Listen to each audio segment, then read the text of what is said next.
everyone, welcome to another live stream. It's been a week. I know nobody's here yet, but so I'll wait a little moment, second. I hope everybody has had a good week this week, stayed safe, stayed healthy, stayed as, just done the best that they could. World is still in a ruckus. And oh my goodness, 4 people in here already. Welcome. Hello, everyone. So, I got a lot of reading done this week, which is actually quite surprising because this week was the first week back at the office after we had our week lockdown, and then after that, a hard lockdown, and then we had a week of very strict mask regulations. So my office was like, if you don't have to come in, don't come in. There's just no reason to. So I got used to not having to roll out of bed till 5:45 to do my job. Hello, everyone. Hi, Zach. Hi, Erin. Welcome back, as always. But now this week, it's been trying to get used to the 3:45 wake up again, and it's not impossible, but it's also like I just need an adjustment period. So, considering that, the fact that I got through 8 books. Hello, Matt. Welcome, Starfruit Books, to the live stream. Thanks for joining in. But yes, so I have a novel which I'll talk about first, as always, and then all the manga that I read this week, and then I think at the end I'm going to talk a little bit about the licensing stuff that was happening today / last night or whatever, whenever it was for people. So the first thing, the novel that I read, the prose that I read this week, actually I've been reading it the last couple weeks because Tay, you have no idea. 3:45, I have to get up at 4:45 because I have to be on the train by 5:15 to be at the office at 6 o'clock on the dot to start working at 6 o'clock on the dot. So it's a thing, and I'm not a morning person, so it's been rough training myself to be better, and that's really exciting. Zach, I'm really interested in rereading the series for Haruhi because I've had the original paperback set, like back when they were just the solid colors. Oh my goodness, you don't want to see my my copy of, is it, I don't remember, the orange book that has so much spine fade, and I bought that book like 4 times, and every time the spine would fade so badly. I didn't even do anything to it. So I have been considering repurchasing it, but I also am like, does Haruhi really live up, or not live up? Has it sustained? Like, will it be as good as I remember? I don't know. It's certainly a product of its time. But in saying that, like, I'm sure I'll still enjoy it. But it is really cool that Yen has been reprinting them, putting out this new edition with the, I think, proper art. And I am obviously going to be reading volume 11/12, whatever the breakdown is. But I haven't started those. But let me know how you get on with the novel, because I actually did like the novels, but it's been a long time since I read them. It's been a while. Tay, that sounds like you're having a crisis. But so the novel that I read, that I finished this week, I've been reading the last couple weeks because It's long. It's not. Aisha, welcome to the stream. Congrats. That's great. You are awake. You did go to bed slightly earlier than normal, so maybe I shouldn't be that surprised. But welcome. So the novel that I read was the first of, I don't know if this is a trilogy, if it's complete in 3. Maybe it's not. I don't know. I should check these things, but we know that I don't. And that is The Poppy War by R.F. Kuang. And this is a Asian historical war drama with kind of a supernatural twist. It is about a girl called Rin who, in order to escape her abusive foster parents and her terrible situation, she has decided to join basically what's like a military academy. And so she studies really hard. She's also trying to escape arranged marriage, which she's not interested in. And so she does that. She gets into the school after a lot of very not wonderful things inflicting on herself. But she's desperate, and she makes it to the school, and she immediately stands out. She's from the country. She doesn't have that great of education compared to a lot of the other young people who are attending this academy, because she is going to the best one in the country. And then it focuses a lot on her, I guess, trying to figure herself out and then making choices. So I had heard good things about it. It's a book or a series that is very well regarded. Definitely like Asian fantasy. There's a pretty obvious parallels to a lot of actual skirmishes.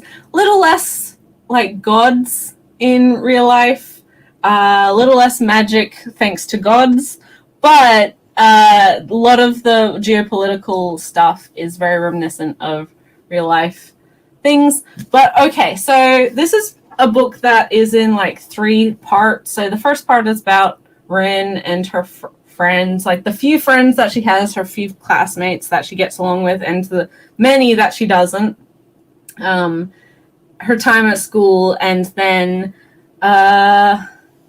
so in this country, there has been 2 prior Poppy Wars where in the last Poppy War, there was a whole race of people, a whole island that had the power.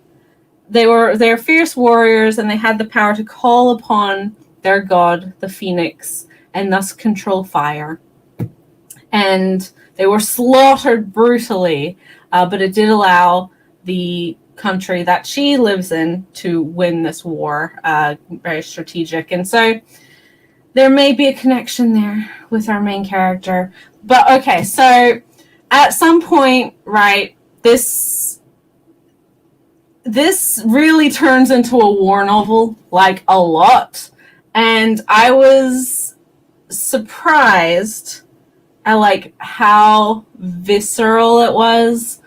It does not shy away from the absolute tragedy and horrificness of wartime, and it doesn't just kind of like play around with it in the way that you might want to when we're talking about a series where characters can call upon gods and have like these crazy powers. It's really, really good. It did take me a little while to like. I probably powered through or pushed through the first 100 pages, not because it was uninteresting, but because every time I tried to read it, I was like, I'm tired. I'm going to go to sleep. But once I hit a certain point, I read the rest of it in about 2 days, and it was super duper good. Yeah, I'm looking forward to reading the second one. I don't remember what it's called, but I'm sure my one of the libraries that I go to will have it. Hopefully, fingers crossed. As mentioned, it is a very popular series. And yeah, if you're wanting a pretty full-on, very there's a very large scope with it, but ultimately there's a real character focus. Man, I considering some of the stuff that happens early on in the series, I was super invested in the whole as soon as this war started happening, as soon as bad stuff was happening, I was really concerned. And again, this doesn't shy away from the realities of war, and people die. Like, a lot of people die. It's super good. I think I had also heard that it's getting a TV show. Man, I feel like that depending on how they adapt it, it will be wild. But yeah, I liked this a lot. I will definitely be getting the second volume or second book to read, the next in the series to read. Whether or not I'll do that immediately, I don't know. I don't actually have any other library novels to read currently, so I probably will. I need to look up which of my 3 library systems may have it.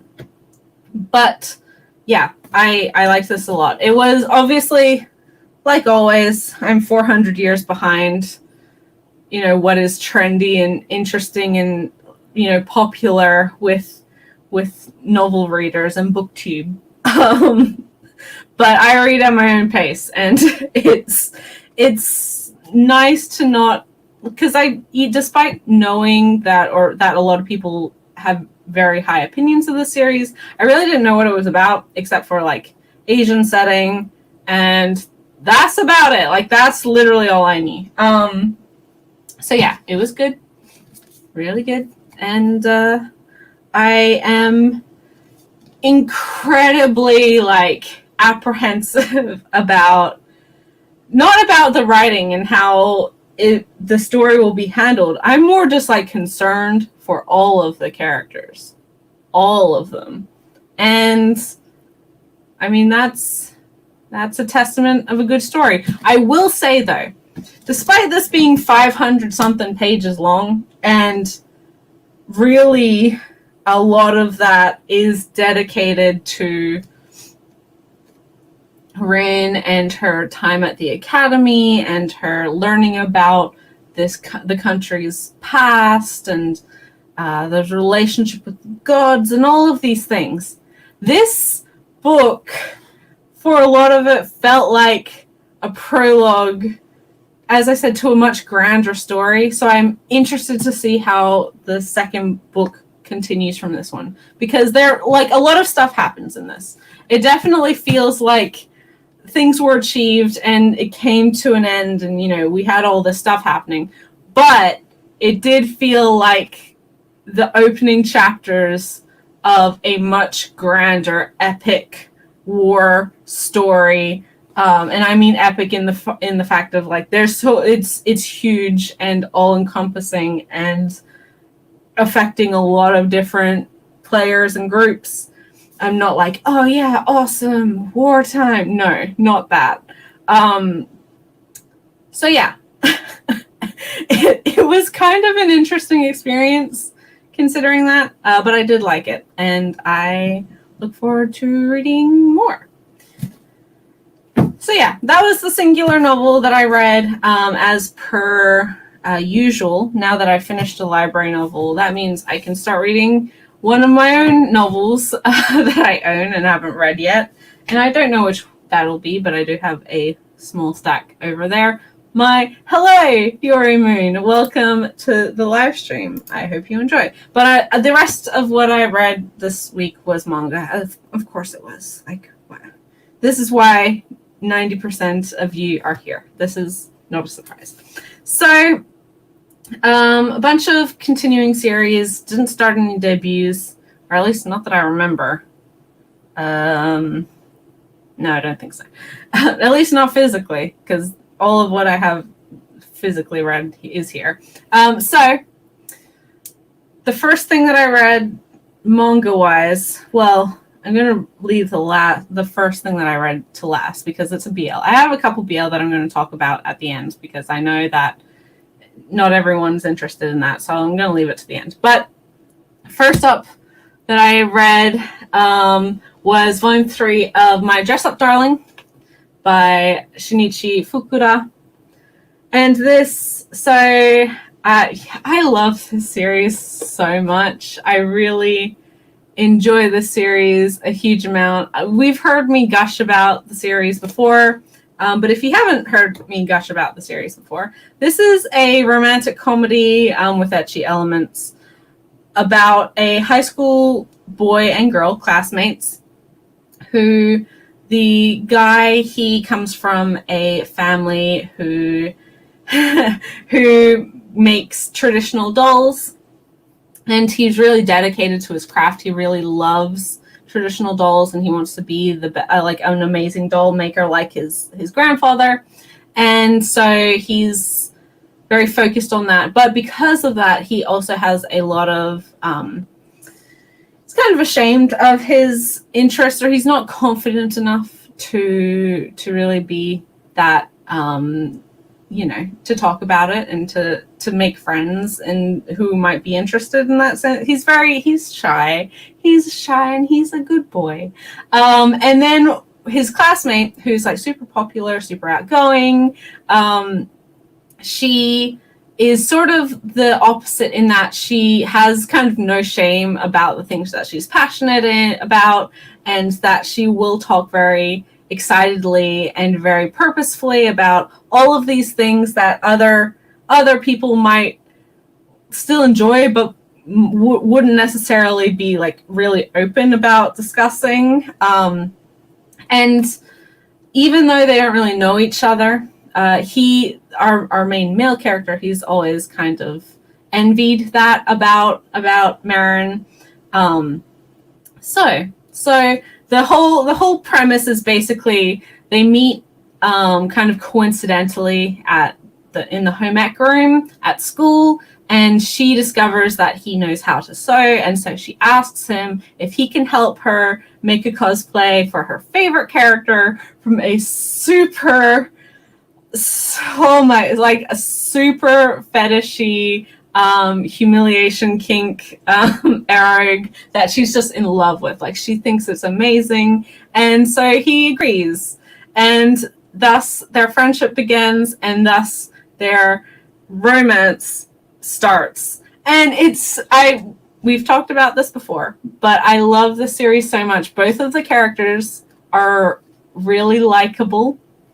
As I said, there is ecchi in this fan service, so if that's not your thing, like, I don't think it's particularly, like, it's there and it's obvious. I don't think it makes the story any worse. And this is also really funny. Like, I laugh a lot in this series. I think Marin is such a likable character, both of them, but especially Marin. I think it's hard sometimes for some popular girl characters to really feel genuine. I think it's easy to for some writers to kind of rely on stereotypes for the popular girl, and she's just really sweet and lovely and just really funny. And I think they have a really wonderful dynamic. The second volume had these two attending their very first cosplay event.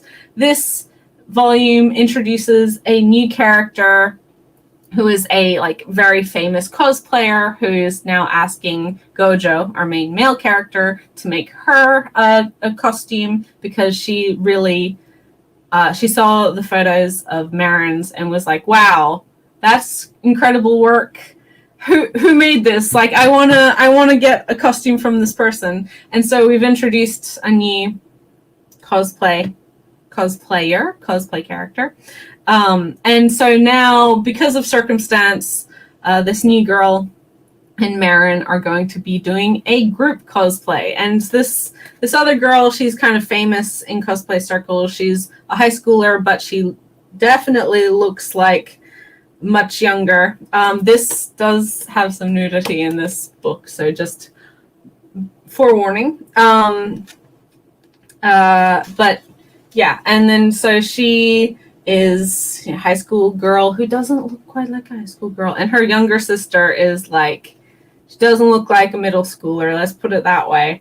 But I think like they go on the kind of strange quasi date.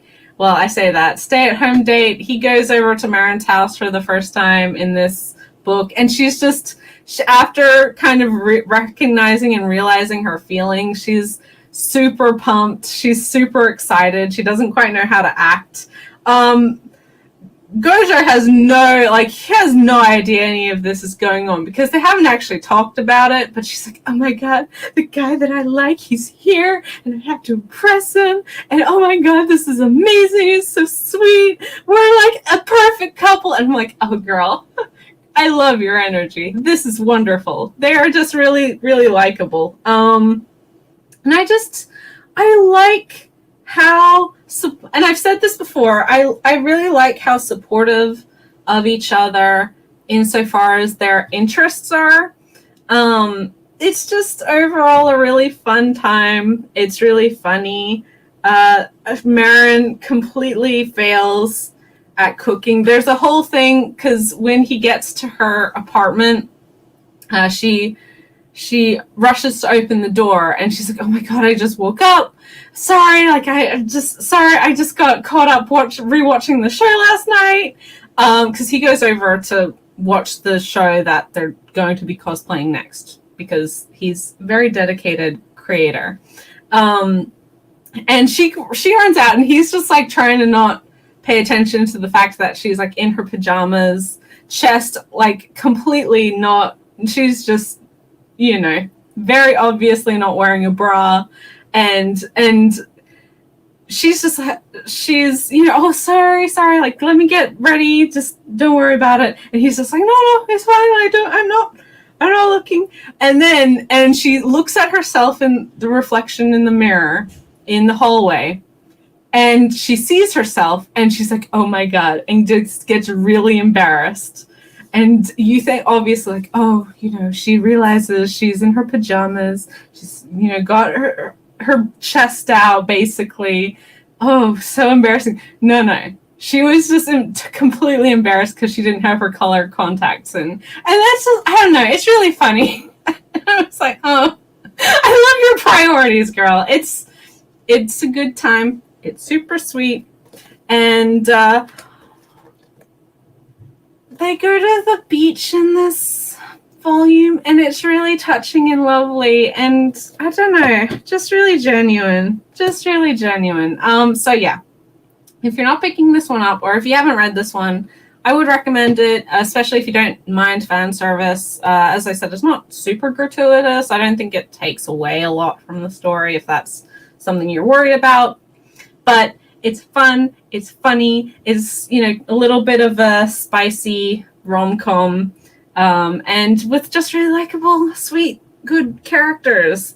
So yeah, My Dress Up Darling, Volume 3. I don't know when Volume 4 is going to come out. I don't even know if it's out in Japan. I feel like it is. But I don't know when Square Enix is going to solicit it, because it's going to be hard to wait, to be honest. But yeah, I didn't really show a lot of the art in this one. Let me find a good Marin. Her room. He's like, yep, he's all nervous about going to see her bedroom, and then it's like, oh wait, no, she's definitely her room. But see, look how cute they are. Well, Marin's just like, oh my god. And I think the dialogue, how they translated the teen girl speak, I don't know if it'll necessarily age super well, but it is very on point for a 16, 17-year-old girl. Thank you, Yori Moon. I think I did have an inkling that there were six moons, 6 volumes out currently in Japan. So we do have quite a few volumes before we catch up, but I don't know what the release schedule is like on this one because I didn't pick up volume 2 when it first came out, and I just don't remember. I can't remember everything. I can't remember anything. So the next thing that I read this week was another series that I absolutely adore. I read a volume of this last week as well. And very different genre-wise from my Dress Up Darling, but also very much stuff that I enjoy. And that is Hakumemikuchi, Volume 8. This is an ongoing Harta magazine series about two young women who are kind of borrower-esque, like tiny little people who exist in this magical world. And they're just teensy, and their community is full of other little teensy people and animals. They live in a forest, but there's, cities, and it's just really okay. So okay, Matt, you don't understand. I love Harta magazine. It is my absolute favorite. All of my favorite series come from Harta. Well, I say that. I'm being hyperbolic. I have a lot of favorite series, but I know that when a Harta series gets licensed, I will automatically enjoy it. And I don't think it's ever really disappointed me. Maybe Extravaganza, but that's just a very different sort of series. But typically I love yeah. And we have such good taste. Aisha, really, like this. I also was a couple volumes behind from when buying them, and so I made sure to, when I got volume 7, I was like, no, I can't just not have volume 8 because it had recently been released, and so I decided to pick it up. And oh my goodness. Okay, also, if you do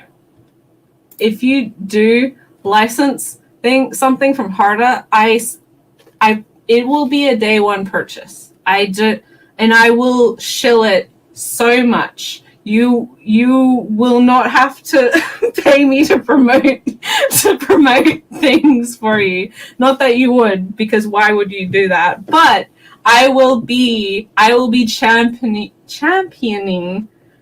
what. Oh, dream come true, honestly. Harta is wonderful, and I'm so glad that so many people seem to agree. So, yes, if you haven't read Hakumemikuchi, it is about 2 young women, Hakumemikuchi, surprise, surprise, who live together. They're friends / maybe more than friends. We don't know. It doesn't really matter. But Hakume, she does construction work. She does restoration work. And prior to this, she was kind of a traveler, kind of a wanderer. But she's sort of fallen into a more permanent position and permanent situation, and living with Mikochi, who she's very well known in her community for being like an amazing cook, and she makes a lot of products, typically food products and candles and soaps and things for certain stores.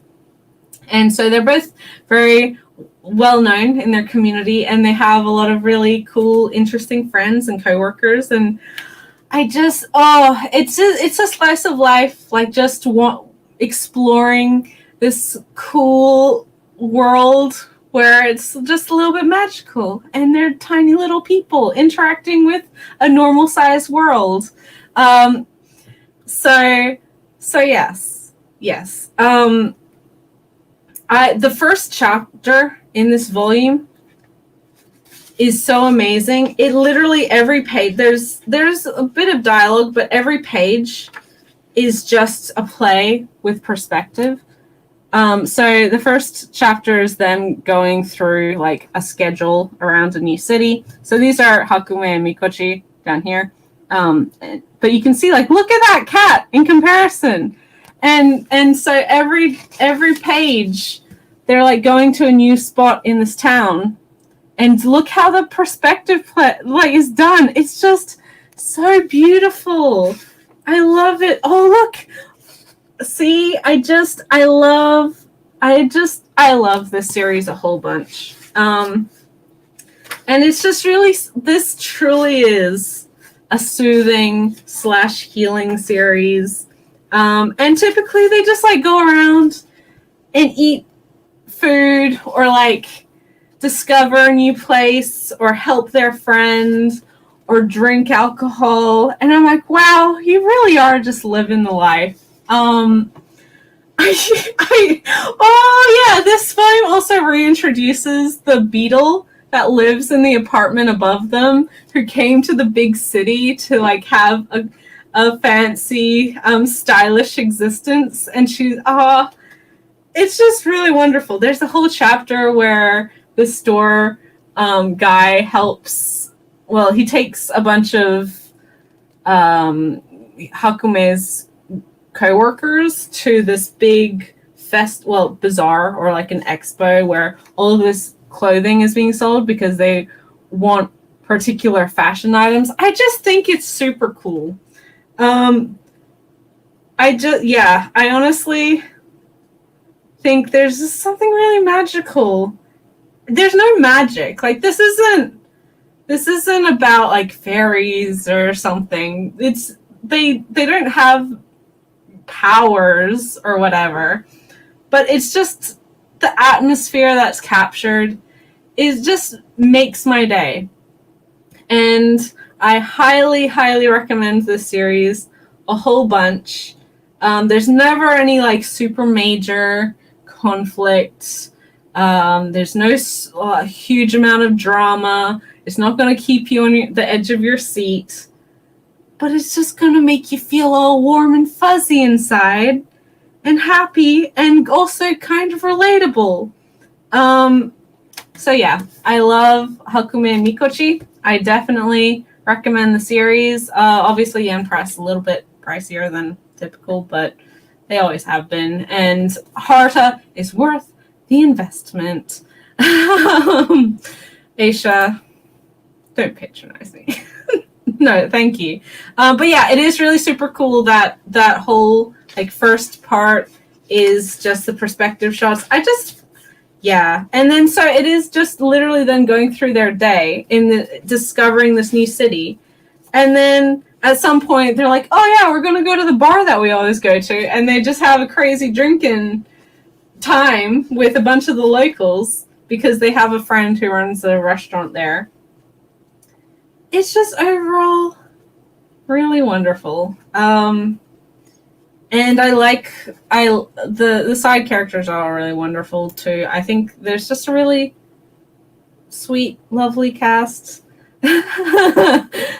and yeah, I'm always happy when a new volume of this comes out, despite me waiting quite a while to get volume 7 and then volume 8. But yeah, between this and like Delicious in Dungeon and A Bride Story and Go with the Clouds by Northwest, which are all Harta series, like they never disappoint me. Well, they rarely disappoint me. And Nicola as well, which obviously I gush about whenever I talk about that series as well. Yeah, a good time. Pick it up. And just very signature my thing. We know this. Next, I think this is also a Harta series. I'm pretty sure.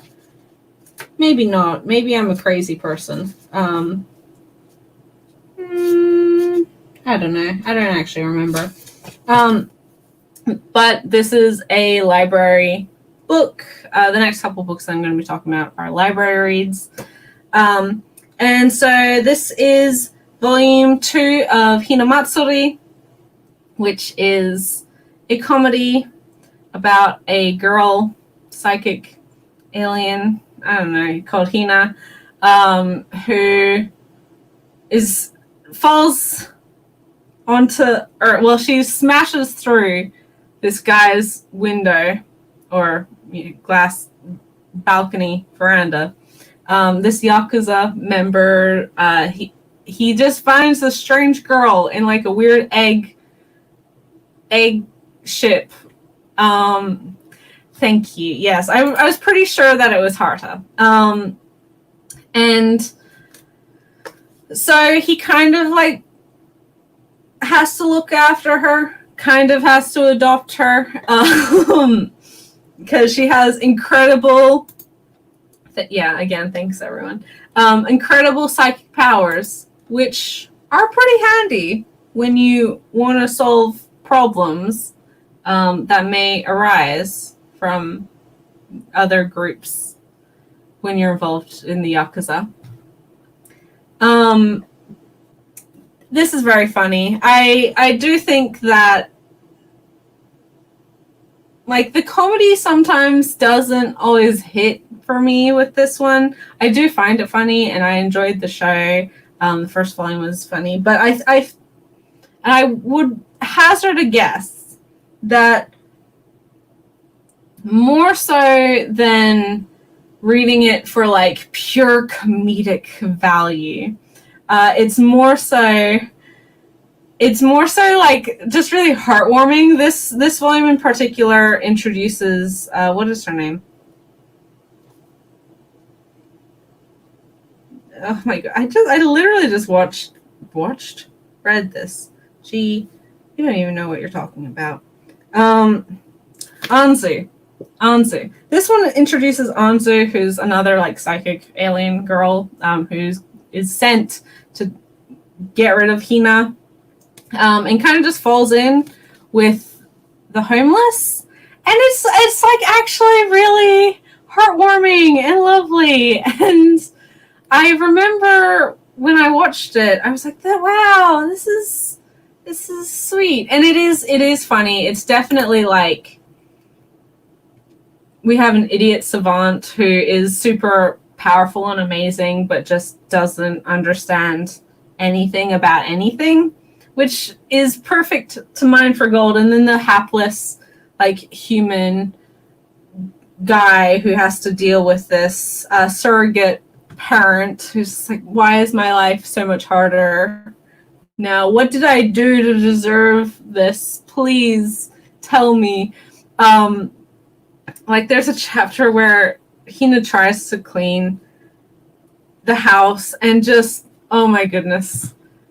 She, needless to say, ruins everything, gives herself food poisoning, breaks a very expensive vase, he collects vases, or pottery, and so it's just, there's a whole bunch of stuff. I do enjoy this one, but I think, again, for right now, it's definitely like a library read for me. It's not one that I'm immediately going out to buy. And I do think I kind of agree with Ren that comedy, and I've said this before, comedy is very reliant on timing. And then when you do have the timing done for you in anime, it can be a little bit more snappy and obvious as to how the jokes are meant to be, I don't know, executed. It's something I've said about Monthly Girls Nozaki-kun, and I love that series, but I do recommend watching the show before starting the series, because that way the punchiness of the jokes works better, in my opinion. it's a lot of fun. I liked this volume a lot. It's nice to continue this. I don't know. It's one of those series that, well, I live in a country that doesn't have a huge amount of, like, availability for library stuff. So the fact that they do continue to get some more, like, not big publisher books is always exciting. Yeah, but if you haven't, like, read it, it is definitely worth, like, it's a fun time. It's really good. I do recommend the anime. I thought it was pretty funny. The joke, like, the certain jokes that are kind of repetitive, or what is the word that I'm trying to think of? I'm sorry. It is 11:15. I don't have any mind going on at all today. It's been a long day. I think that the repetitive humor is quite effective. I think it builds on top of itself, and I think there is also a really positive growth over the course of the series. Not for Hina, or at least not for Hina now. She's completely oblivious to being totally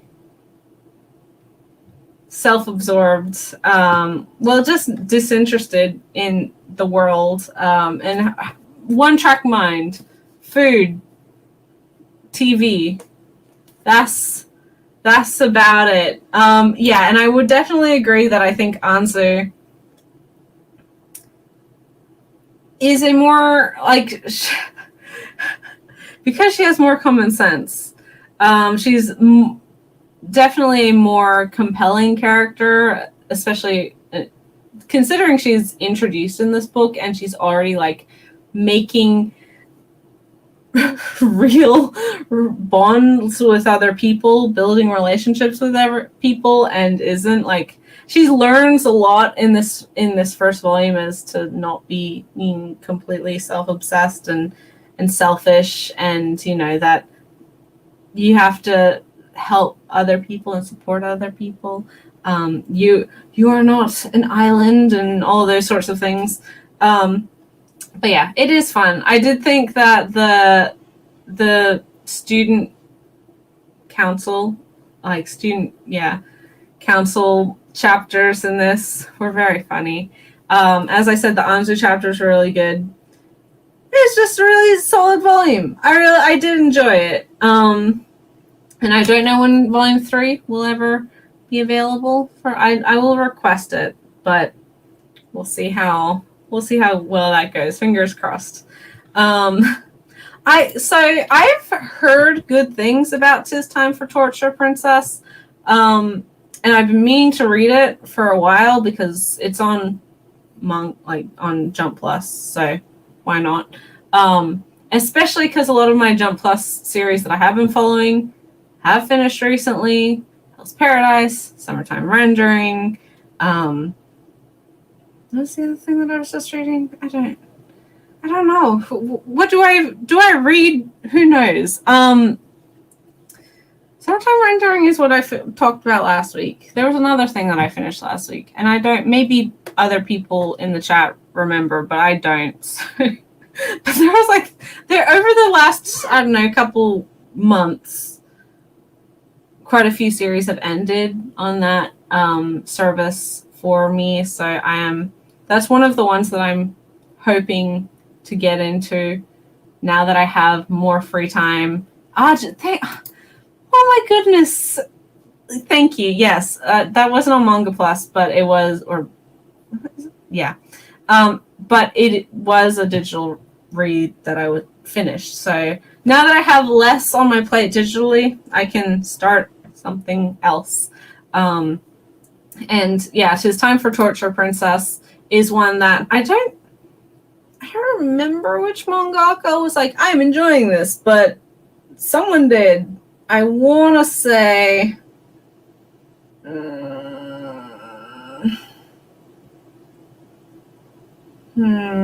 I don't know. It doesn't really matter. But I've seen people talk about it and mangaka talk about it. So that at least gets me interested. But I didn't read that today or this week. Surely not today. What I did read was some Jump stuff, though. And yes, yeah, I think Yukimura, and also I feel like someone else did as well. Maybe I'm getting confused, but I do know that he recommended it, was talking about it. But what I read again from the library, and I'm going to have to wait for the last 3 volumes because I asked them to get them, and I don't think they've bought them yet, but one day, fingers crossed, we'll see it sometime 2021. But I continued with, and am close to finishing now, Slam Dunk. So this is volumes 27 and 28. Of course, hugely popular, hugely successful series from Takehiko Inoue about basketball, and Sakuragi, who is a beginner to the sport, but in order to please the girl that he has a crush on, his high school debut, he decides to join the basketball team, and is convinced that he is a brilliant basketball player, but he doesn't know how to do anything. And hilarity ensues, and he has a strange rivalry with another first year who is actually knows what he's doing when it comes to basketball, Rukawa. And yeah, it's about their team and playing basketball. I always appreciate when the library copies are the Viz release. I've talked about this before, and if you haven't watched my live streams before, so in Australia, Slam Dunk was originally published by a publisher called Qiangyi, which is, I think their English branch is definitely dead. They went bankrupt during the GFC. But they were based in Singapore. They published English and Chinese manga, and a whole bunch of manga. They were the original manga distributors in Australia. We had a lot of titles from them. My sister has the entire run of Full Metal Alchemist from them. I originally had all of the volumes of Ouran High School Host Club from them, and Fruits Basket. They had the license for Twinkle Stars years and years and years before Yen Press. And Slam Dunk was another series that they licensed and published and put out the entirety of. But I will preface this. I think the only Qiangyi releases we still have in the collection, well, not my collection, but my sister still owns her Full Metal Alchemist copies. They're just rough. They're not terrible, but every so often the grammar is just janky. The font choices are strange. They don't. Slam Dunk in particular.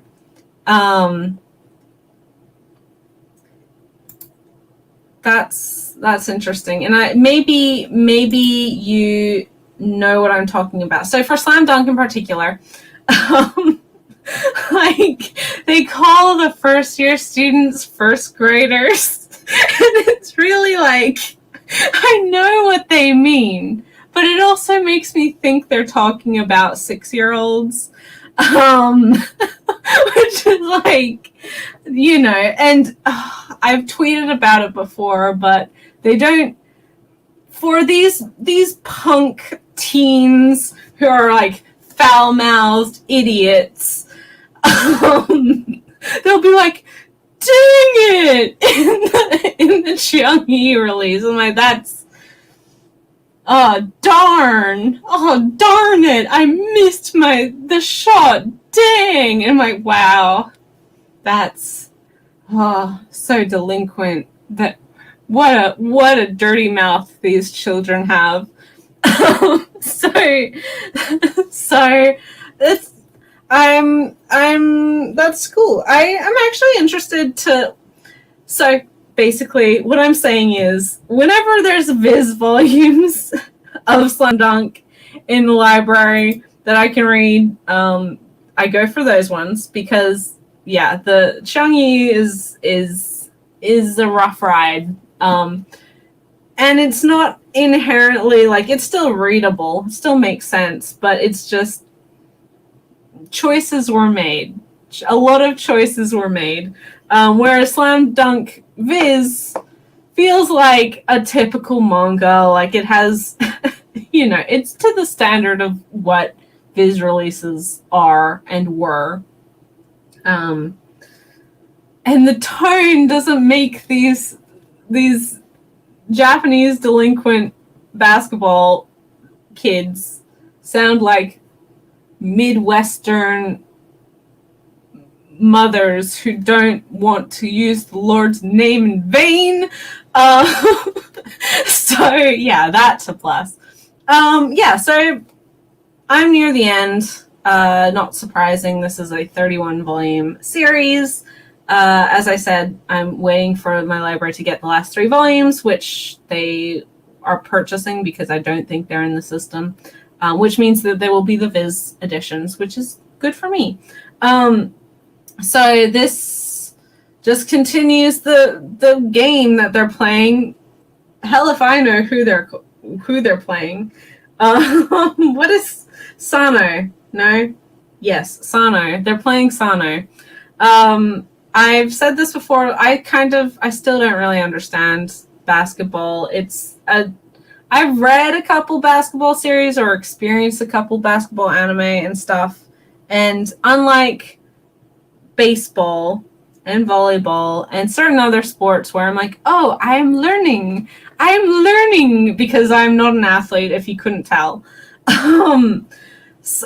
Basketball, I still don't, like, I understand the fundamentals of it, but I don't think I'll ever quite connect to it in the same way that other people are fans of it, and that's fine. Like, I don't have an issue with that. I mean, what do I say about these? Like, it's just more basketball playing. They're playing the game. They're behind. They're against a super awesome, super amazing, tough, best school in the prefecture or whatever. And they're the underdog. So yeah.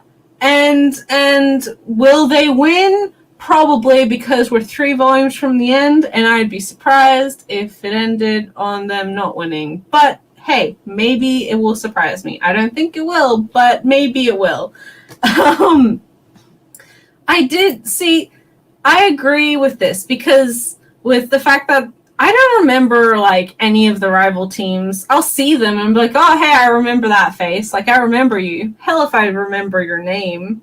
That I have the same issue with Kuroko, but Kuroko you kind of remember because at least one member of the stupid magical generation miracles is in there. So you're like, okay, I remember the one important character in this team, and then I remember the one important character in this team, and you don't even, like, it's not that confusing because they have the rainbow hair. It's so you know who you're supposed to remember in that series.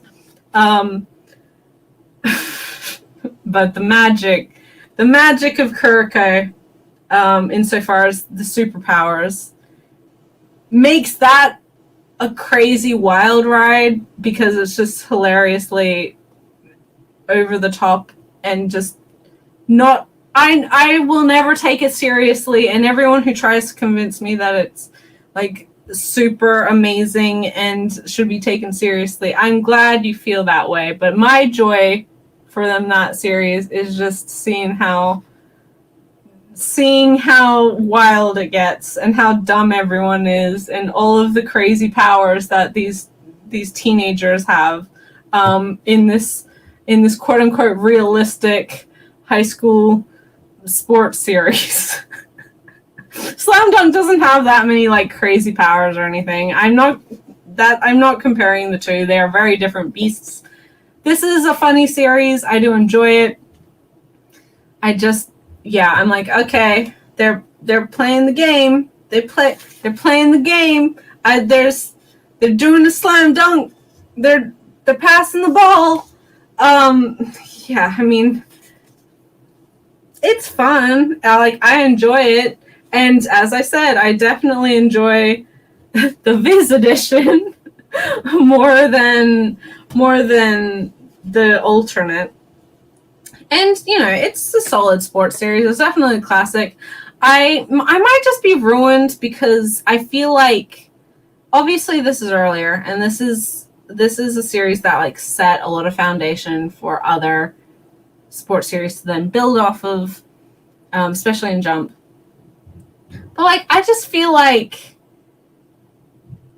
the rivalry element with Rukawa is never really utilized very well. The team, although I do like all of the members, and there's moments when they work together, there's also a lot of time that you spend with them not like working as a team, which, I mean, drama and raises the stakes. But comparatively, and again, I don't want to compare, especially because I love this series with all of my heart. But like comparatively with Haikyuu, where you have a similar setup of having two rivals who are at odds with each other on the same team, that the way that was handled, and then how that goes into how the team dynamic works and how other characters react to that and how their games are played and all of this. I feel like so Haikyuu is about 30% longer than Slam Dunk. This is 31 volumes. That's 45 volumes. In saying that, a lot more games, a lot more sport happens over the course of Haikyuu in its 30 volumes compared to what I feel like happens in Slam Dunk. I don't even know how many games they play, but I would be surprised if it's more than 5. And that's not, I mean, I just don't really remember the details of any of them. And it's fun. I do like when the characters are kind of not doing basketball stuff and when we learn more about them. And then also, there's exciting, like, oh, I remember who I am and I can be good at basketball again. And look at I've regained confidence. And that's always like, oh, yay, go team, woo. But also, like, I'm not as invested as I have been with other sports series in the past. So yeah, it's not a bad thing. I don't think this is a bad series. I wouldn't have read this far if I thought it was a bad series. But again, I feel like it's a library read for me. It's an experience I've had. For right now, it's not one that I would, unless the ending completely changes my opinion, and also maybe like I might have to go back and reread from the start with the Viz stuff, because the first graders, man, I just choices. Yeah. A lot of people, majority people love the series. I think that Sakuragi is a really fun character to follow. I think many of the other team members are fun to follow and interact with. But ultimately, I'm like, okay, that's cool. once I finish the series, I'm not going to remember anyone's names aside from Sakuragi and maybe Rukawa. Well, Rukawa I will, but he doesn't leave an impression. Like, he doesn't... I don't know anything about him aside from he's a super good basketball kid. Mitsui and Miyagi are also interesting. Like, I like them. Akagi, is that the captain? He has a lot of focus, and that's fine. I don't necessarily find him that interesting, which is maybe my fault. But yeah, it's fine. It's fine. I can definitely see why people love it. You can definitely tell that Inoue loves basketball, and again, like, that might be my issue. Is I've never watched a basketball game in full. I don't really... It doesn't have the culture here that I think it does in other places. And I might have other angry Australians who are like, I've watched every basketball game that has ever been aired in Australia, but I'm sorry, like, our focus is much more on the footy and cricket and a lot of other sports before basketball. Hello, Storage Shelves. Welcome to the stream. Hope you're having a good day. Yeah, Rukawa just kind of is like introduced and then not really utilized. He's like, oh, he's the hot guy that is the rival. And it's not even a rival because, like, oh, he's super good at basketball. It's initially a rival because the girl that Sakuragi likes Rukawa, and that's why he's, like, motivated to become the basketball man. Which, I mean, hey, it's not a bad thing to learn new skills because you want to impress someone. Just, you know, it's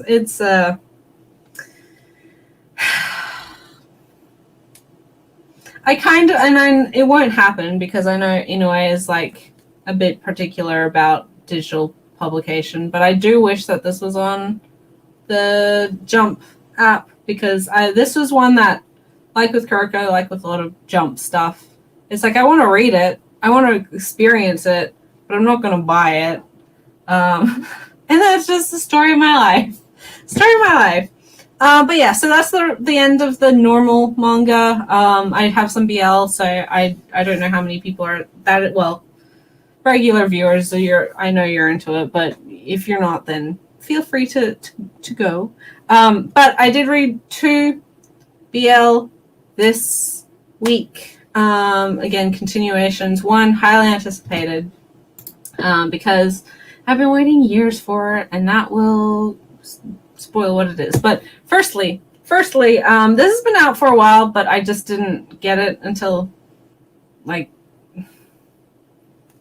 earlier this week or late last week. I don't remember. And that is Volume 3 of Monster and the Beast, which, honestly, like, monster lovers have all of the rights in this series. If you ever wanted to sleep with some weird creature, some strange demon and or alien, then this creator was like, hey, I got you. Renji was like, this is, I created for you. 365, 801, I always leave the best to last. You know this. So this is the story of a dapper older gentleman, Liam, who runs into this huge, hideous demon in the forest who has a heart of gold and is also, like, really sweet and caring and is nothing like his scary outward looks would imply. And Kavo, this demon, kind of falls instantly in love with this human, and so they decide to travel together. And Liam is a very aggressive, horny bisexual who is just dang promiscuous, and it's great. Like, live your best life, man. And it's the first two volumes are like quite sweet, quite tame. It's like a slow build-up romance, and you're learning a little bit more about this whole situation and all of, like, who is Liam and what's really going on and why is this happening and all of these things. Volume 3, if you've been waiting for the spice, this is the volume that you're going to get it. As I said, if you're a monster lover, if you want to sleep with some monster who is way bigger than you as well, dang size difference, then this series has you covered.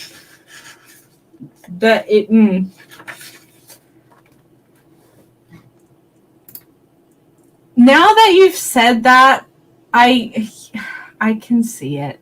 It's the thing is, it's the personality for Cavo. He's just a pure cinnamon bun sweet child. Well, not child, but like a sweet boy. And Alphonse Elric is literally an angel.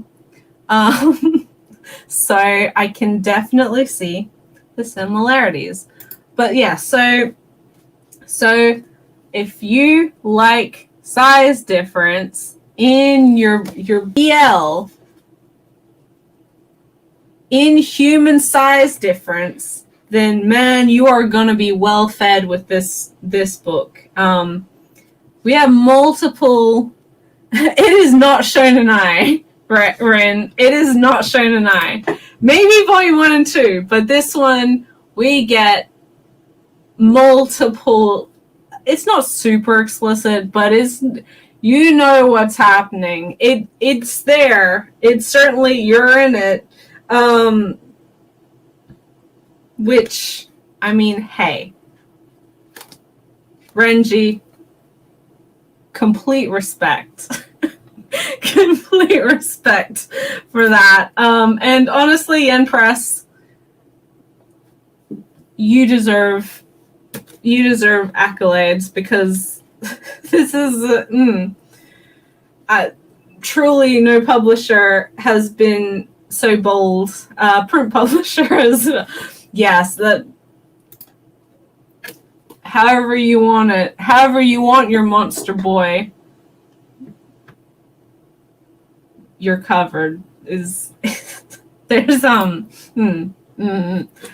a good time. Like, obviously I enjoyed myself. I thought it was, I do think that it's an odd couple, but it's compelling. It's fun. It's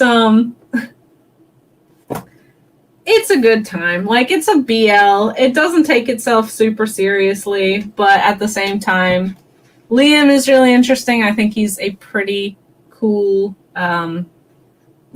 intriguing character. We learn a lot about his backstory. Well, we get more of a look into his backstory in this volume.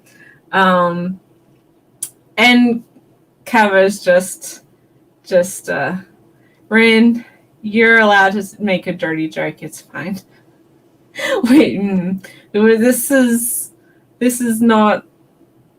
You can make as many dirty jokes as you want. But yeah, so volume 3, I hope that this sells well, because the Renji Sensei said that volume 4 was dependent on sales for volume 3. Like, if it doesn't sell well, or if it, has too much pirating and stuff like that, then volume 4 will never, this will be the end of the story. And it would be a shame if that was the case, because I really like the series a lot. I don't know what that says about me, but we know. We know. I'm not too prudish to be like, yeah, this is. I I don't mind this. This is I buy it for a reason, right? So anyway, next is somehow, well, first off, one of my favorite BL creators, full stop. Love her work. Little less wholesome than well, like, I don't know if people call this wholesome. It's not shonen. It's not, chaste, but it's sort of wholesome. Yeah, and that's the thing. Like, I like my sweet, fluffy, adorable relationships, or also my super messy, like, drama-filled ones. But also, if you can give me a compelling story amidst all of the boys kissing each other, then you got me. You got me. And that is kind of a perfect segue, because as very incredibly explicit as this next book is, and as hot as I find this creator's stuff, I also read it for the story. And that makes me sound like some creepy old man from the 70s who buys Playboys. But, like, literally, I do read this for the story. And that is, of course, Koi Onoda's Volume 4 of Twittering Birds Never Fly. The most recent release from June. Only took, 6 years? The most problematic of publishers. Like, I give Tokyo Pop shit, and there's a lot of... I will talk shit about Tokyo Pop all day, but June is actually the worst, aka DMP, aka all of their various other shades of whatever, smaller lines. But oh, you guys understand me.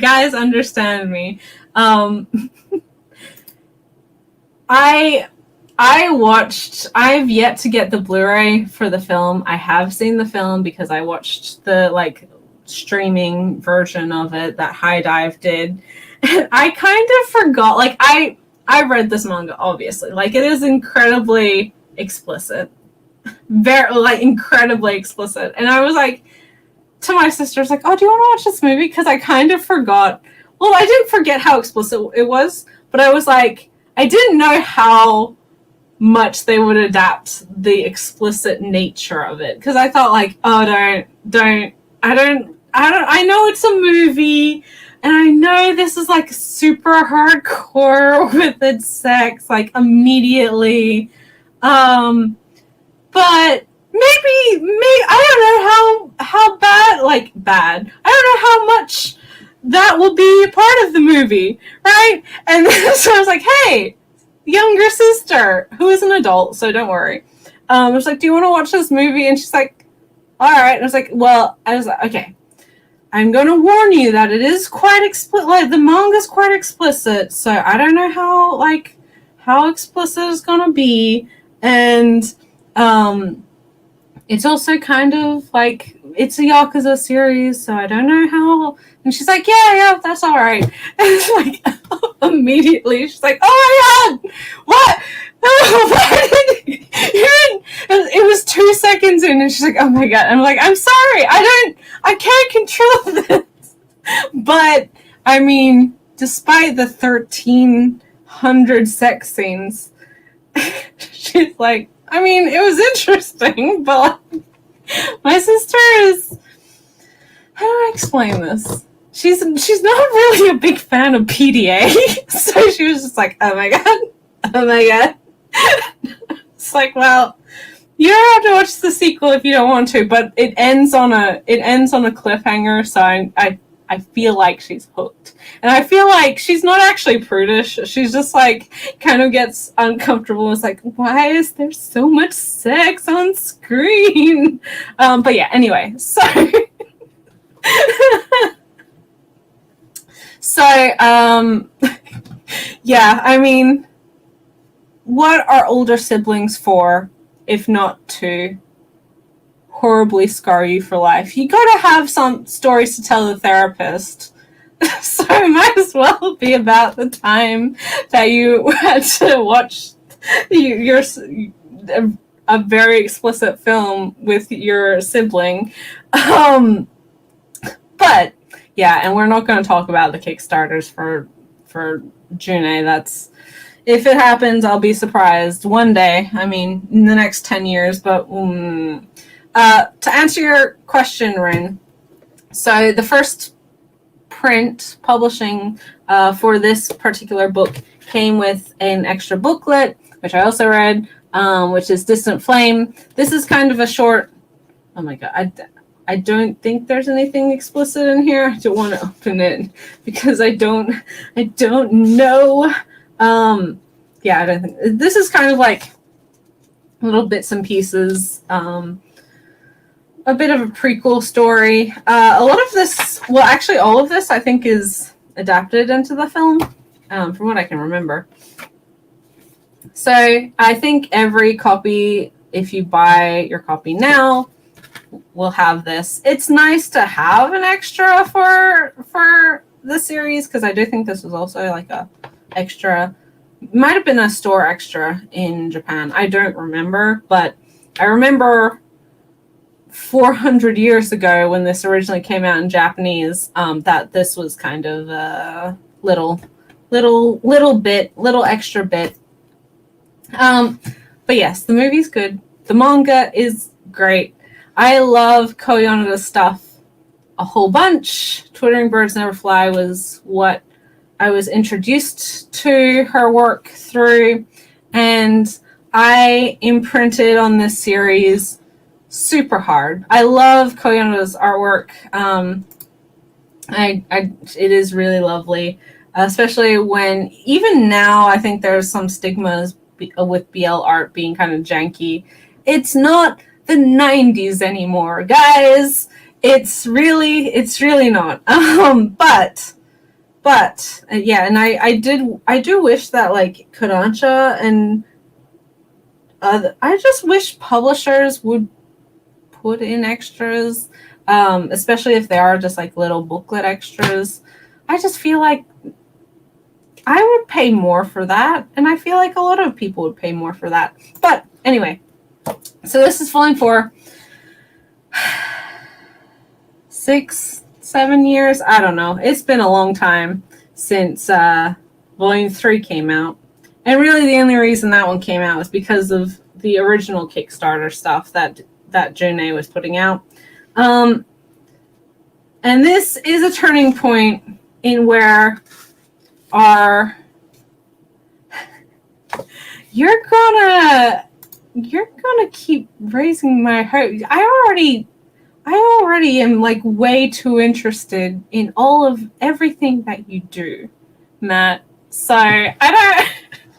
You have already very dedicated fan here. So yeah, yeah, and I can guarantee that, considering that June is notorious for leaving things out of print, keeping things out of print.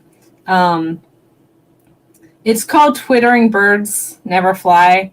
And this, yeah, the fact that it has an extra for only the first print run, I hope that they have copies for everyone that can fulfill orders for everyone, because I don't, maybe things have gotten better with the end of the world. But I have a very strong suspicion that that their print runs would be like literally 500 books.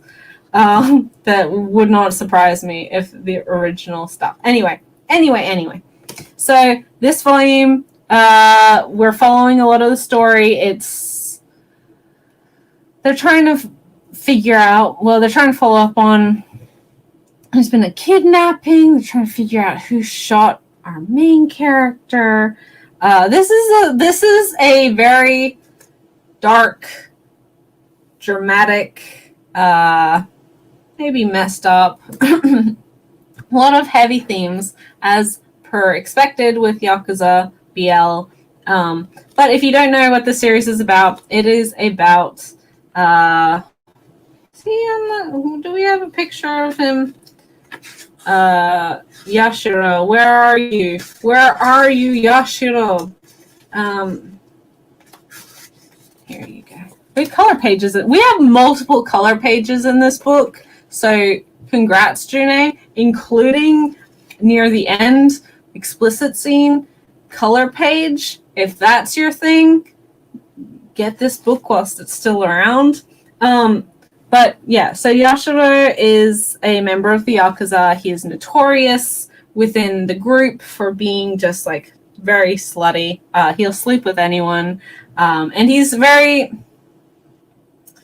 what's the word? Masochistic. He doesn't like to be treated well. He absolutely, prefers to be humiliated and all sorts of things, which, the other people in the group are perfectly happy in doing. But one day, the group as a whole recruits this new member who's on the cover here. He doesn't have a lot of skills, recently been released from prison, but he is super committed to joining this particular group. And when we discover it's because he really likes Yashiro. He kind of fell in love with him at first sight. He's very compelled by him. But we also learn that he is impotent. He can't get an erection because of trauma in his past. So he's kind of a perfect foil to Yashiro, who will sleep with anything that moves. And so it puts Domiki, this character, in a unique position in which he can be close to the boss that he so admires and is loyal to, without the fear or the risk of being thrown away or disposed of because he's seen as just like, not a fling, but kind of disposable, if that makes sense.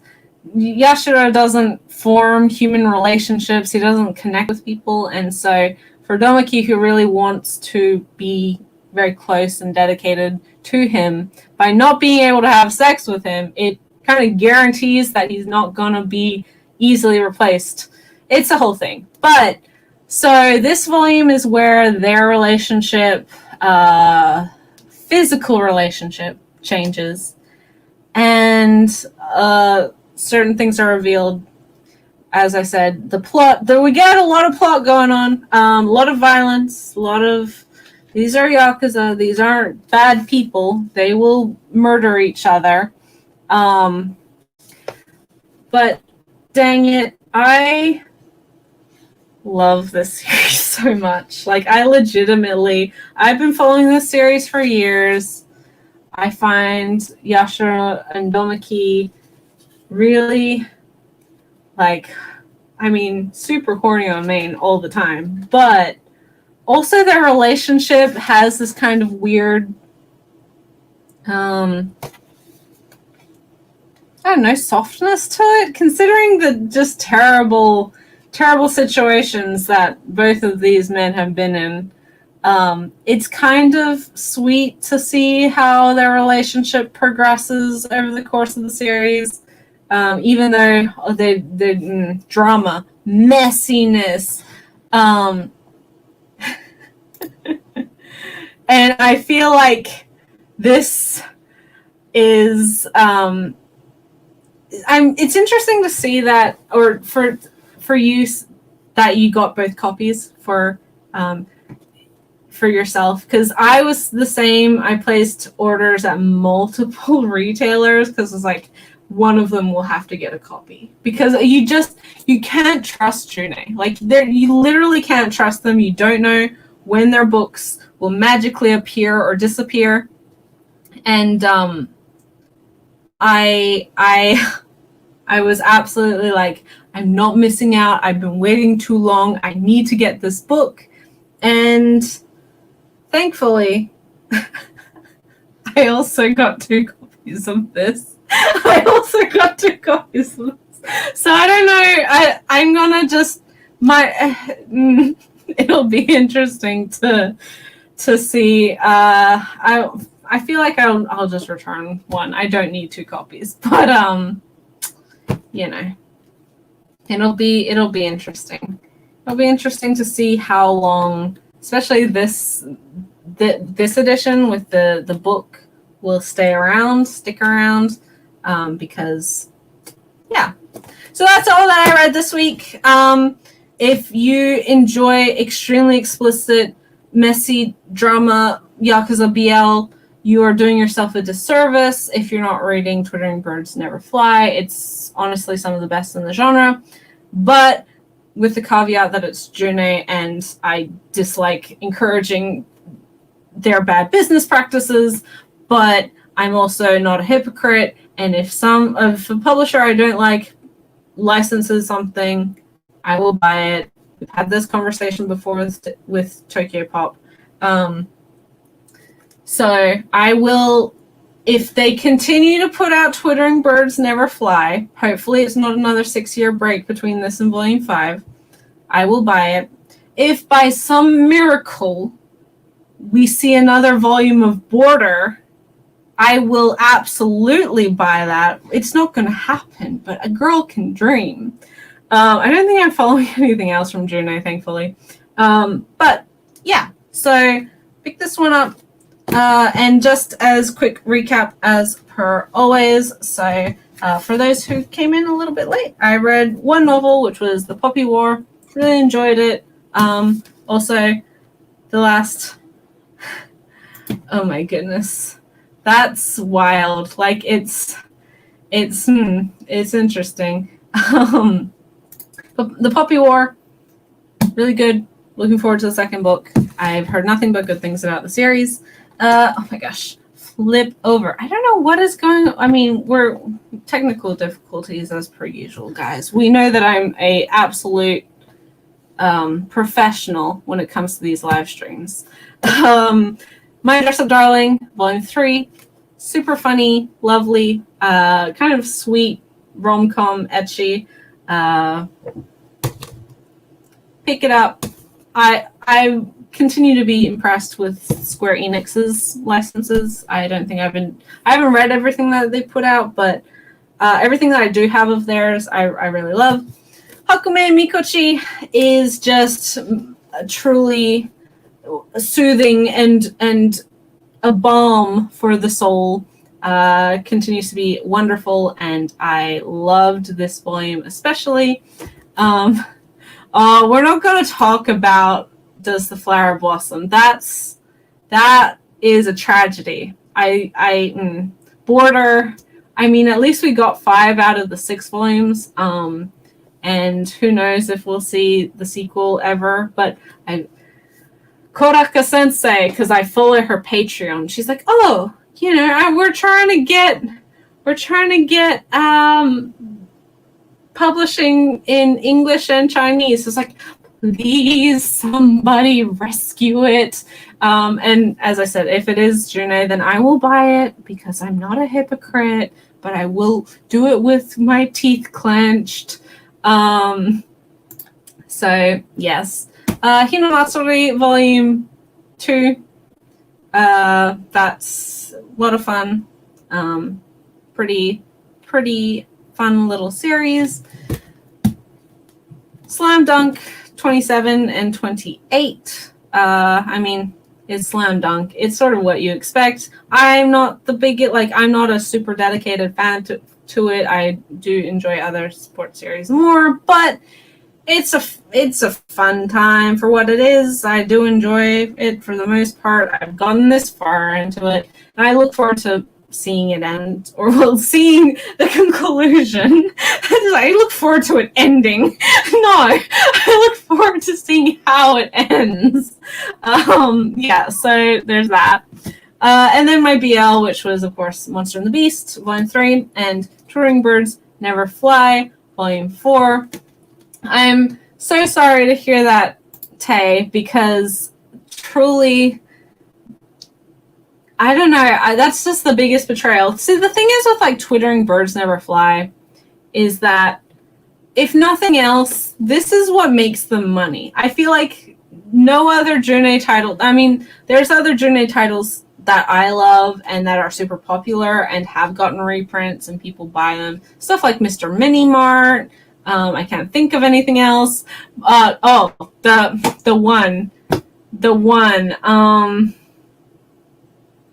professor and the grad student. I don't remember what it's called because I don't read it, because that series is a bit yikes, but super popular.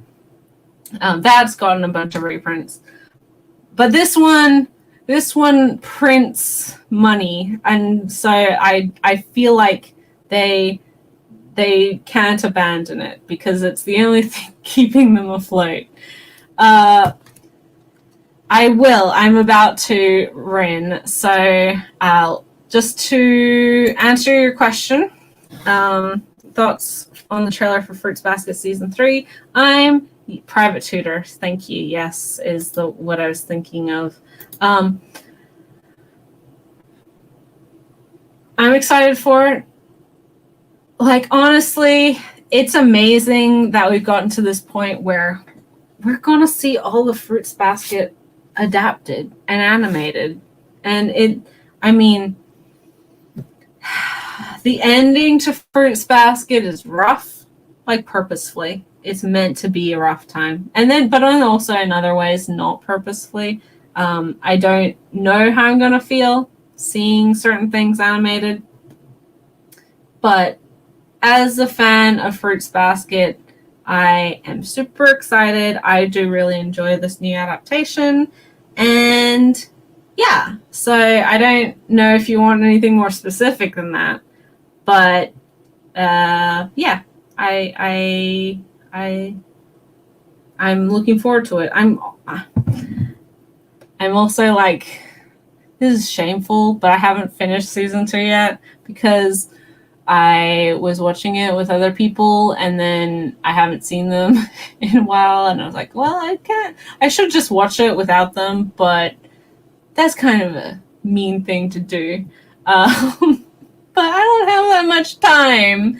I want to just finish it so I can start season 3 when it comes out. But regardless, I am really looking forward to seeing how the rest is adapted. I'd be interested to see if they adapt like another series as OVAs or like a follow-up series. I know a lot of people don't like that series. I think it's fine.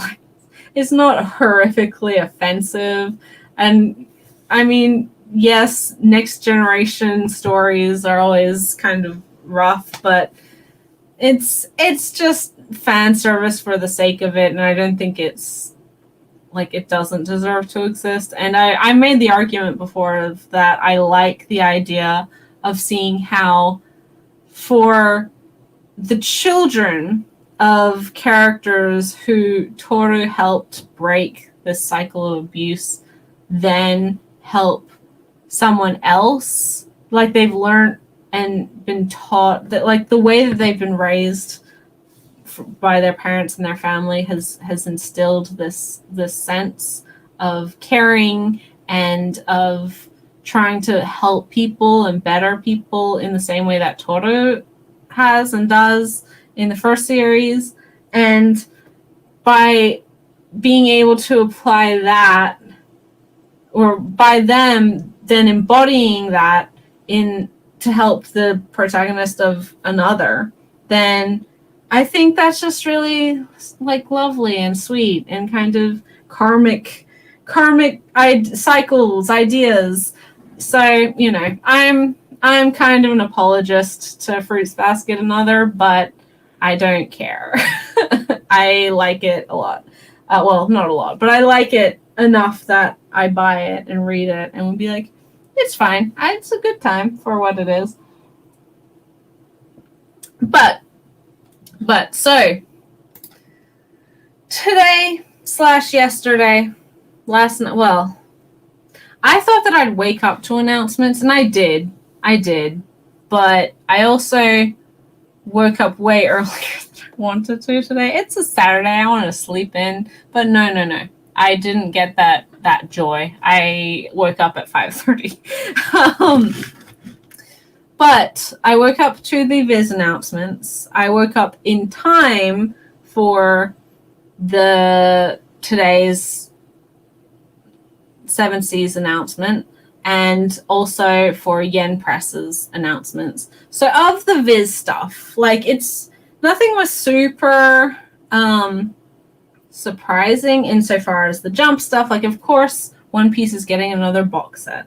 Of course, Demon Slayer's getting a box set. Like, I feel like you have to be pretty oblivious to market trends and to popularity to not realize that those are things that are inevitably going to be coming. I don't have any interest in the cookbook because we know I'm not like super avid fan of One Piece, and I don't care enough to get interested in that. The stuff that I am interested in is, firstly, both of the Shoujo Beat titles, especially the first one, the Love Triangle BL kind of, mainly because that's definitely my thing anyway, but then also to spite certain groups we talked about last week. Okay, so I am super excited for Frieren because I've heard nothing but good things from everyone who I follow who reads Japanese manga. That series is super popular it's being super well received. And I feel like I don't know much about it aside from like there's an immortal elf character who obviously outlives her companions because she's immortal and her friends are not, or the people that she knows aren't. And I think there's an element of, and it's meant to be like really beautifully done atmosphere, melancholic and bittersweet. And I feel like if it plays into a similar tone of like To Your Eternity, or even hell, Natsume's Book of Friends, then I will love that series so much. I don't read a huge amount of Shonen Sunday stuff. I am planning on getting to Komi at some point. But just so many books. Have I started? I have started that, but to catch up on that one. But my true Shonen Sunday love is, of course, Kakaishi. Dang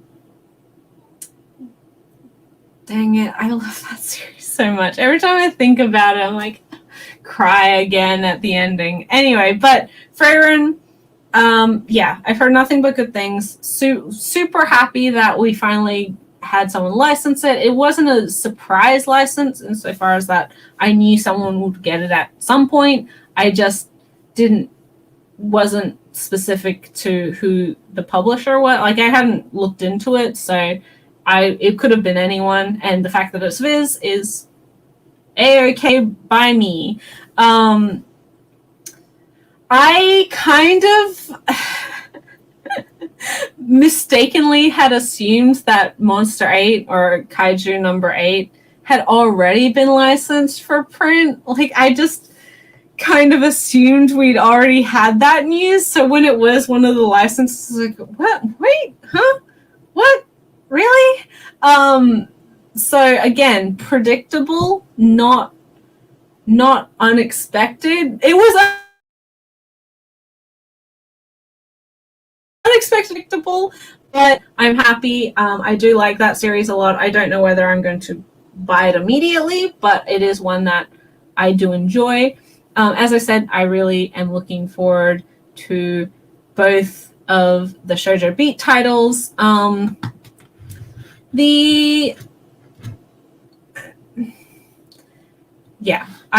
more so looking forward to the love triangle queer boy loves girl who loves other boy who thinks that first boy loves him. That I'm more interested in that, but I am definitely going to be trying both of them. And the other thing that was literally only licensed for me was the Fullmetal Alchemist light novel, Volume 6. Like, I don't know anyone else who has read that series, who owns those books. They are definitely, I mean, the first 5, the way Viz released them, the way they were written, like, they're for middle schoolers, they're for kids, like, 12 and under, or 14 and under. They're not, they're not. And so I'm interested in seeing how the new book will be written, like the language choice, the translation choice, will be compared to the earlier books from, when those were coming out. And so that'll be an interesting comparison. Regardless, I'll be buying it. But again, I'm kind of surprised at how many people were excited for it, because I don't know anyone else who has gone out of their way to read the Fullmetal Alchemist light novels aside from me, right? So my collection of one of my favorite series' light novel spin-offs is that much closer to being complete. Yeah, that was wild. That was an unexpected license for sure. And I'm glad.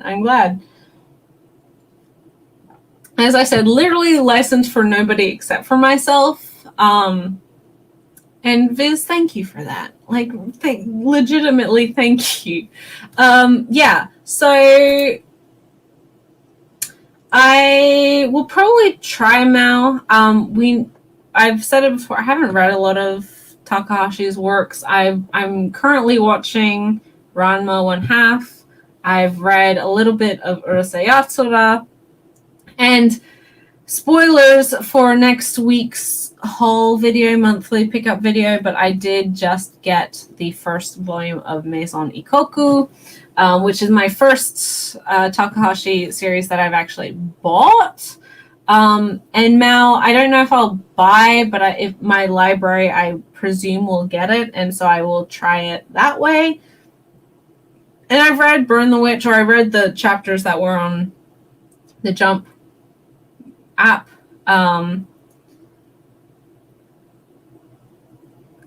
It was fine. I haven't read or experienced Bleach in any form anyway. I have no, I'm aware of it. I have no ties to Bleach whatsoever. I know the guys Ichigo, and then there's a girl called Rukia, and there's another girl called Orihime, because fandom hated her. And I know people were it got really bad in the middle, but then they were really upset when it ended, because of, I will get to it at some point. As I said, it's one of those things that it's on the Jump app. I'll get, I already pay for my subscription, so I might as well try it. And I've heard good things about it. It at least has a personality, and people do love it, or did love it initially. And Burn the Witch is, for those who don't know, is set in the same universe as Bleach, which is why I bring it up. But I mean, it was fine.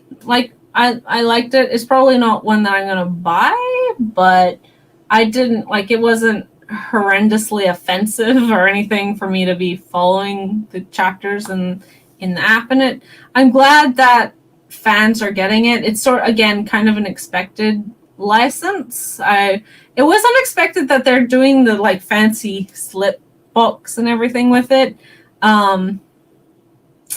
Yeah, so that's pretty good.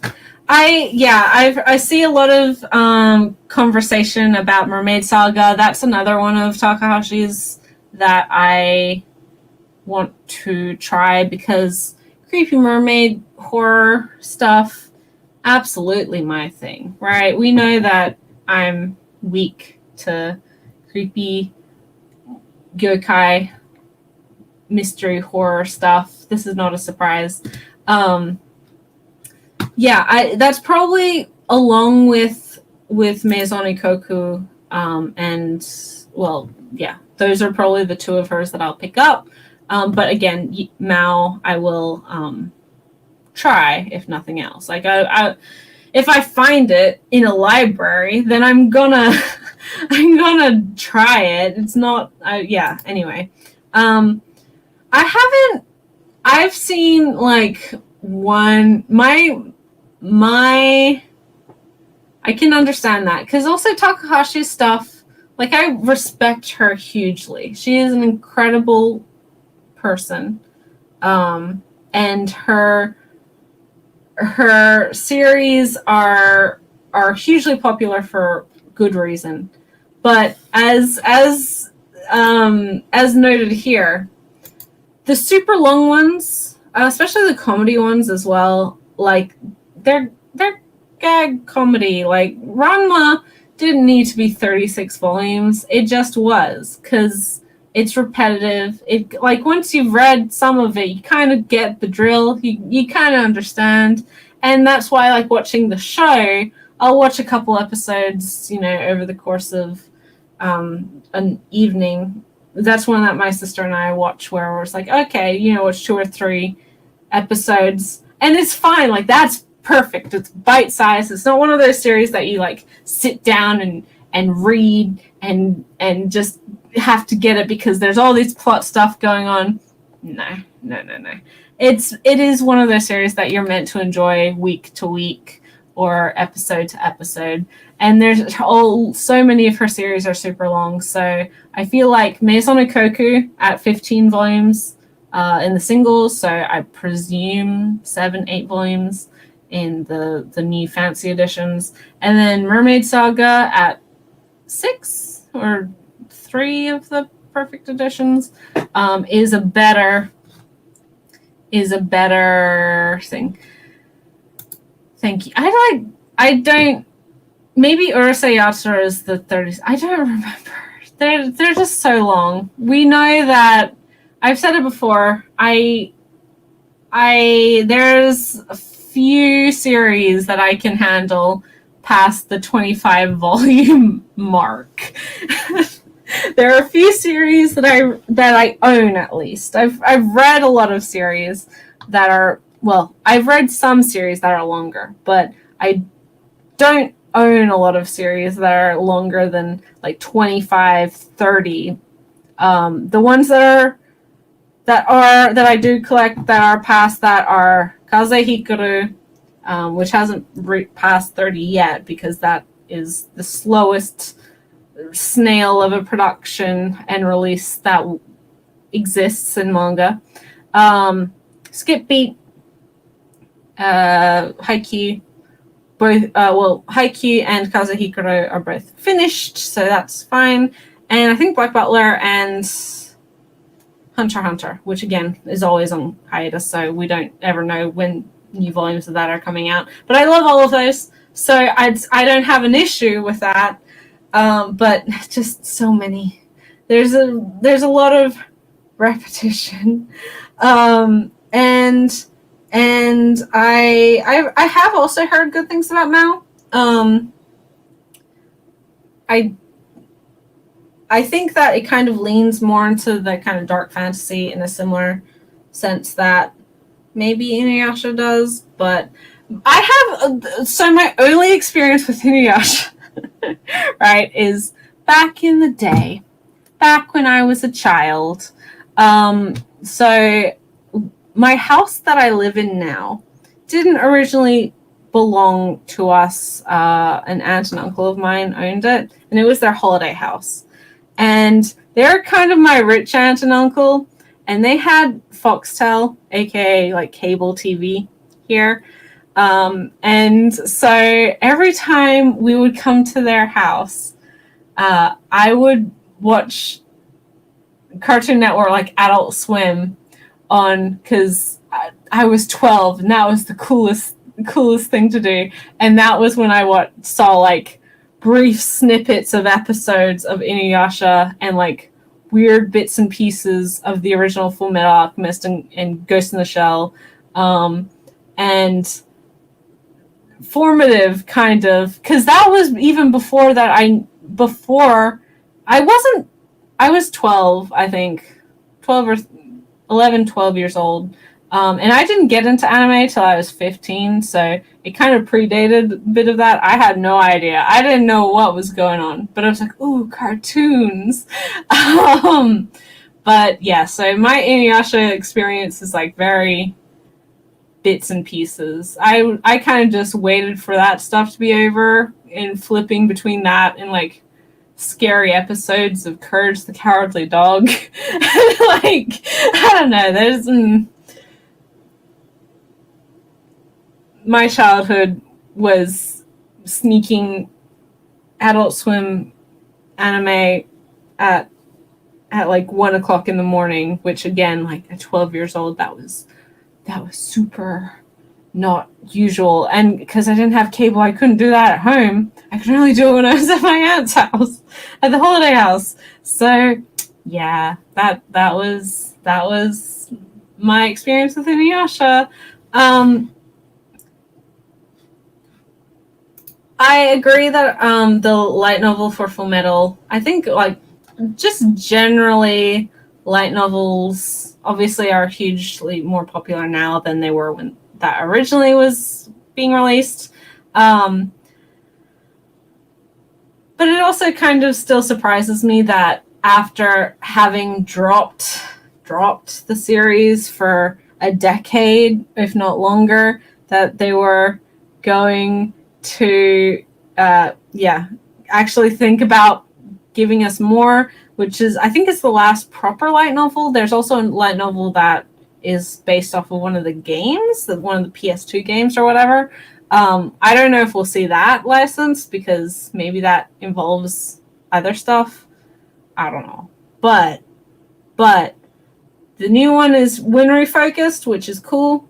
And yeah, completionist in me is like, oh man, I sure do love having my middle school light novel written series now that I can just peruse at my leisure. That they are super quick reads, guys. Super quick reads. I mean, a lot of Inuyasha and like a lot of these series, Toonami was very formative for a lot of people. I was a Pokemon kid, right?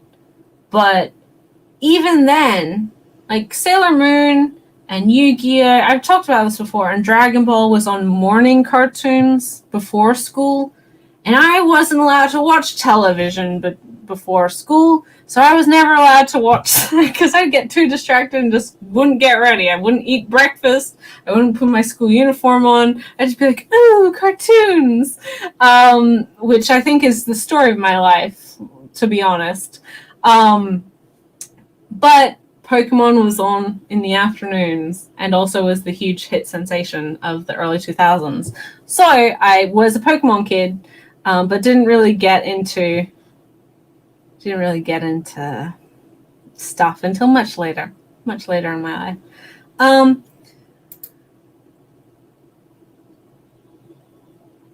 I am really like behind on a lot of my Futokiya reading. There's so many exciting stuff in their catalog. I love their stuff. I also would love if one day they might just mess around and give us print on demand if possible. I'd pay a premium for that for many of their series. I would throw so much money at Futakia, and that might again be like a different license contract. I don't know, but I would give them so much money. But I am also really happy that they're available. All right, so Viz stuff, lots of I don't know if there's anything like super exciting in so much as like telling people to put the notifications on. Like I was excited about those odd like Freyren and obviously Full Metal Light Novel and the Shoujo Beat stuff. And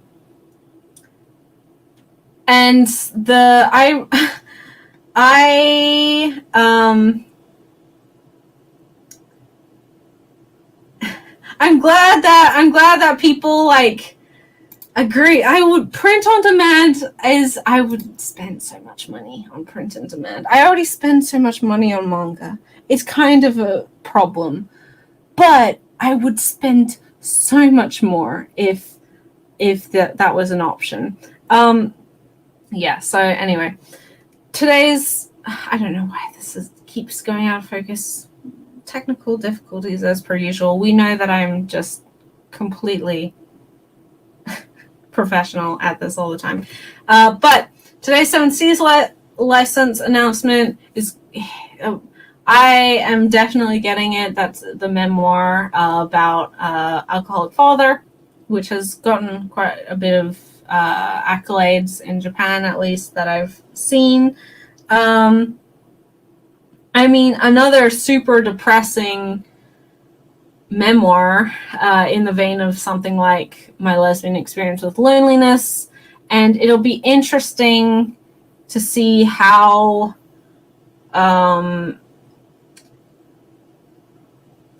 well, yeah, I mean, I get really like sad and upset. I mean, they're powerful memoirs. I mean, I've talked about it before, but I hope that one day Nagisa Kabi stops having to write memoirs about really painful periods in her life. I want her to just be well. I just want her to get help. And I think it'll be interesting for me to see or to read this new memoir, this new license from 7 Seas about alcoholism and having an alcoholic parent, because I thankfully do not have that issue. I've never had that issue. But I do have addictive personalities in both sides of my family, which present themselves through alcoholism and gambling and drug addiction. And my grandparent, whom I never met, was a functioning alcoholic. So it'll be interesting. Like, addiction is such a destructive force, and it's so difficult because it's obviously like it's a mental health thing, right? It's a lot of people don't treat it as such, but it is something that a lot of times is out of the control of the person it's affecting. But it has such a destructive impact on the people around them, their friends and family, and it continues to impact through those effects over years and years and years. So, yeah, I think it's important that very emotionally raw and confronting and heartbreaking stories, true stories like these, are being given some spotlight, actually getting attention, because I think it allows the conversation around these issues to start and to be very nuanced and to encourage that discussion and to then promote ways to help and to change those situations and the people it affects. Again, like with with my lesbian experience with loneliness, and my solo exchange diary, and Kabi's newest book, which I don't think is out, but in English, My Alcoholic Escape from Reality, which obviously talks about her alcoholism. It's just rough, man. And for this new book from Seven Seas, I don't quite remember what the title is, but it's obviously from the perspective of an adult whose parent is an alcoholic, but was throughout the entirety of their childhood, or majority of their childhood, and very obviously impacted their life. And I think it's just, yeah, they're hard to read, and I wouldn't inherently like recommend them to everyone as must reads, and have to get in onto it. But I do think that they're very important books. They're ones that I do cherish having, and really love to see how people work through situations in their lives and reflect on their life as well. But it's always with the caveat of like,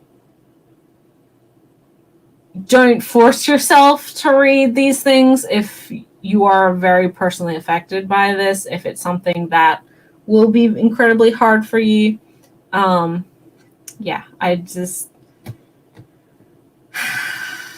It's not going to be a fun time, but it is one that I'm looking forward to, if that makes sense.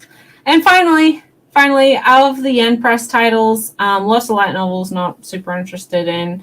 The singular manga was one of the Bungo Stray Dogs spin-offs, which is a series that I'll get to eventually. I'm not reading currently. My very good friend Olive from Olive Manga Reader, she loves Bungo Stray Dogs, so made sure that she knew that was happening.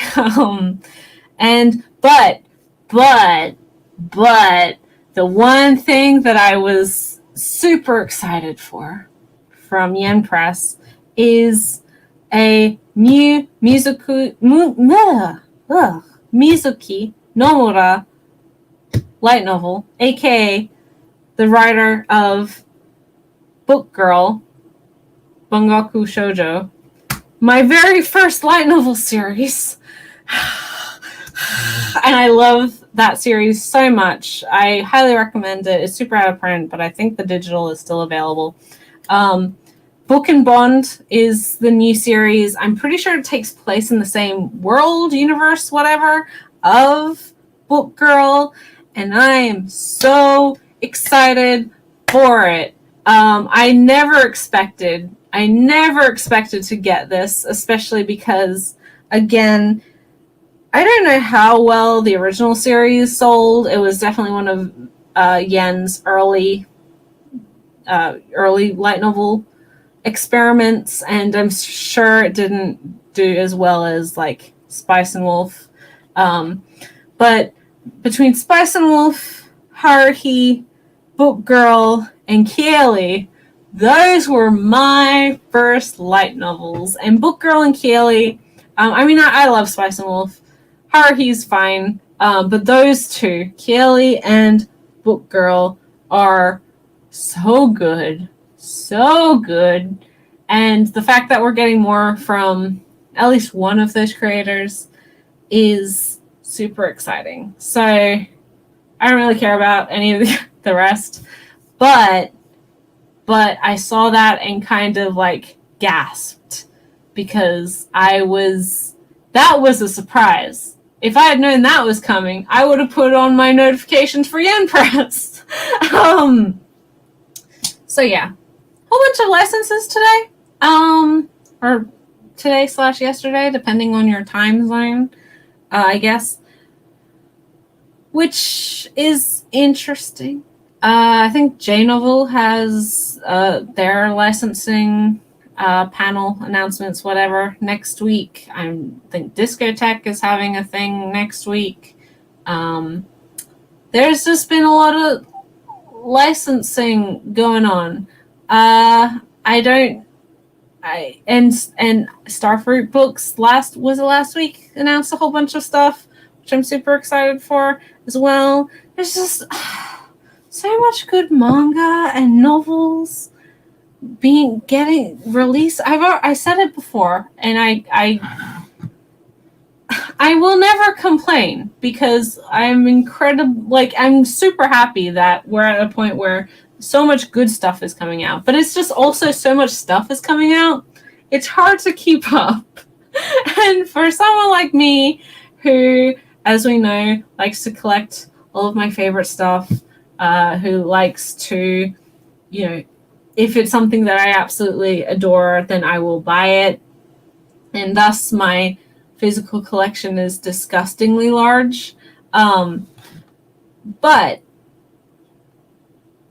I feel like if publishers just stopped getting new stuff for a year, I still wouldn't be able to catch up. And I don't want them to stop because there's so much good stuff coming out and so much good stuff with the potential to come out. I'm greedy. What can I say? I will die wishing and hoping for stuff like Shonen Note and for like a lot of stuff. I am greedy. One day I want Birdman. I want someone to get Birdman.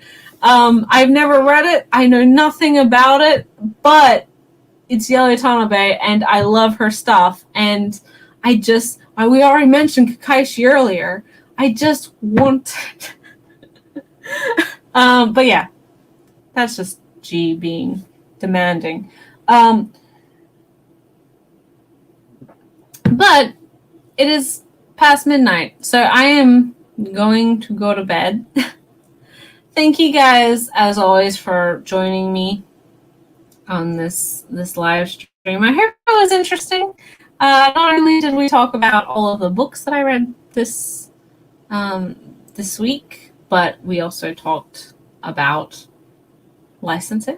And thanks for so many people showing up. That was really fun. I hope you all enjoyed yourselves.